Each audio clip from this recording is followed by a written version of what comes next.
But trust me, you gon' hold that, hold that.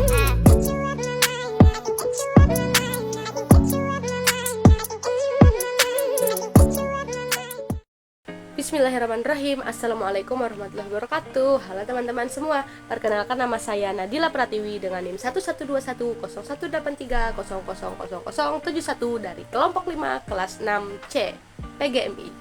Jadi di sini saya mau melanjutkan materi yang sebelumnya sudah dijelaskan terkait LKM 4. Nah, di sini saya mau menjelaskan bagian C-nya, yaitu analisis kandungan zat aditif pada uji kandungan boraks. Nah, teman-teman tahu nggak sih apa itu aditif? Jadi aditif itu adalah bahan tambahan ya. Jadi dalam beberapa literatur itu dikemukakan beberapa singkatan dan istilah yang berhubungan dengan food additive.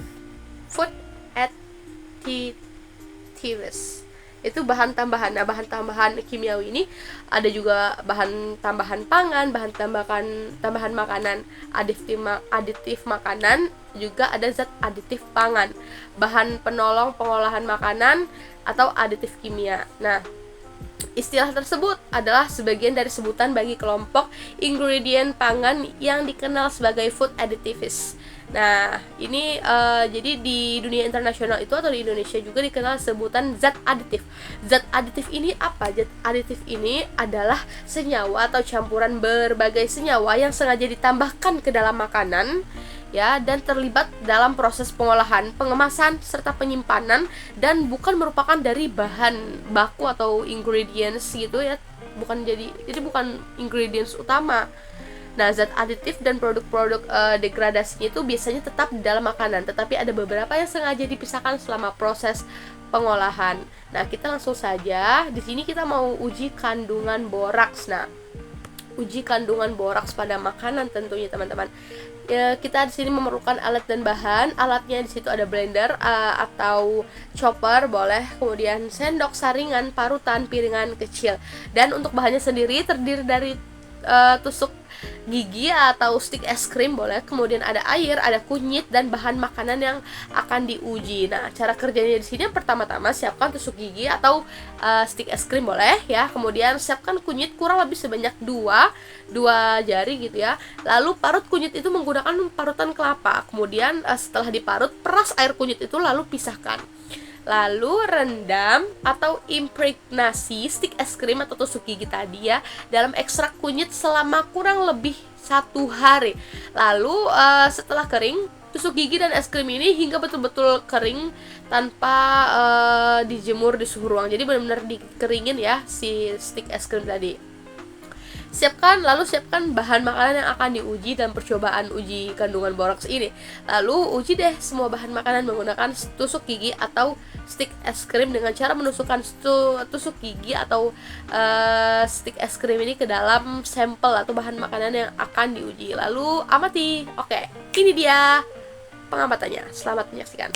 Baiklah teman-teman, jadi di sini kita menggunakan mie kuning, sosis so nice, dan tahu putih. Nah, mie kuning ini dia mengalami perubahan warna yang artinya di mana mie kuning ini mengandung boraks, sedangkan sosis so nice ini tidak mengandung boraks karena tidak mengalami perubahan warna, dan tahu putih juga tidak mengalami perubahan warna yang artinya tidak mengandung boraks. Jadi berdasarkan hasil pengamatan menggunakan larutan kunyit ya, terdapat 3 sampel makanan yang akan dijual di pasar diperoleh bahwa makanan beberapa sampel uji ini mengandung boraks ya, berpositif boraks, bahaya banget teman-teman ya. Dan ada juga yang tidak mengandung boraks. Hal itu tersebut dapat dilihat dari perubahan warna dari terang hingga gelap. Hal ini dikarenakan kadar boraks itu berbeda di setiap sampel.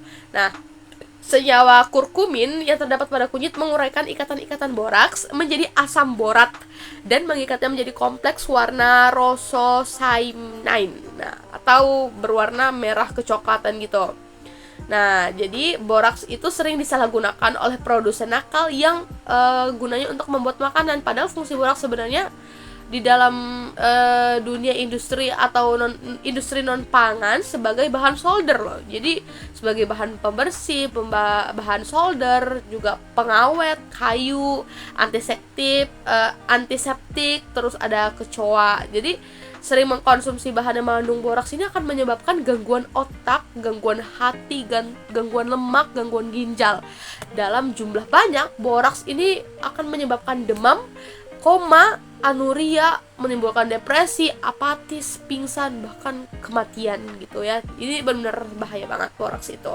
Jadi dapat disimpulkan berdasarkan hasil pengamatannya, berdasarkan hasil percobaan ini disimpulkan bahwa hanya mie kuning lah yang mengandung boraks, sementara bakso dan tahu tidak mengandungnya. Penting untuk memastikan keamanan makanan yang akan kita konsumsi dengan menghindari produk-produk yang mengandung bahan tambahan berbahaya seperti boraks ya, yang dapat membahayakan kesehatan jika kita konsumsi dalam jumlah yang berlebihan. Penting untuk menghindari juga konsumsi sosis yang mengandung boraks itu karena dapat membahayakan kesehatan. Untuk memastikan keamanan makanan yang akan kita konsumsi, pastikan untuk membeli produk makanan dari pedagang atau produsen yang sudah kita percaya, yang menjaga kualitas dan keamanan produknya. Baiklah teman-teman, mungkin segitu saja materi yang dapat saya sampaikan. Kurang dan lebih mohon dimaafkan. Wabillahi taufiq wal hidayah. Wassalamualaikum warahmatullahi wabarakatuh.